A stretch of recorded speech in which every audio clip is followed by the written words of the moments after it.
பெற்றோர்கள் என்கிட்ட கேட்குற ஒரு முக்கியமான கேள்வி, "ஏன் என் குழந்தை வந்து ப்ரீமெச்சூரா பொறந்தது?" அப்படின்ற இந்த கேள்வி.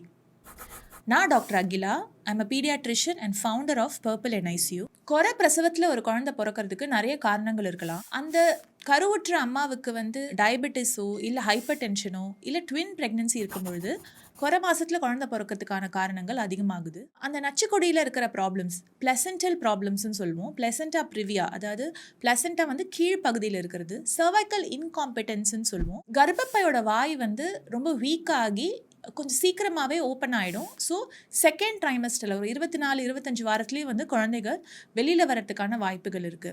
இது இல்லாம கடைசி ட்ரைமஸ்டர்ல வரக்கூடிய இன்ஃபெக்ஷன்ஸ்னாலயுமே ப்ரீமெச்சூரிட்டி ஆகலாம். இந்த மாரி நெறைய காரணங்கள் இருந்தாலும் கூட 40% கேஸஸ்ல என்ன காரணம்னே நம்மளால பின் பாயிண்ட் பண்ணி சொல்ல முடியாது.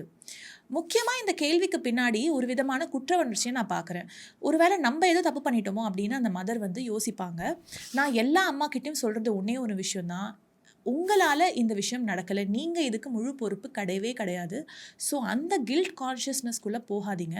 ஒருவேளை குழந்தை குறை மாசத்துல பொறந்தாலும் கூட, இப்ப இருக்கிற காலகட்டத்தில நெறைய ஃபெசிலிட்டீஸ் இருக்கு. என்ஐசியூல வச்சு குழந்தைய காப்பாத்துறதுக்கு ஆனா சான்சஸ் வந்து ரொம்பவே இம்ப்ரூவ் ஆயிருக்கிறதுனால, ரொம்ப ஸ்ட்ராங்கா இந்த விஷயத்த ஃபேஸ் பண்றது தான் என்னைக்குமே நல்லது.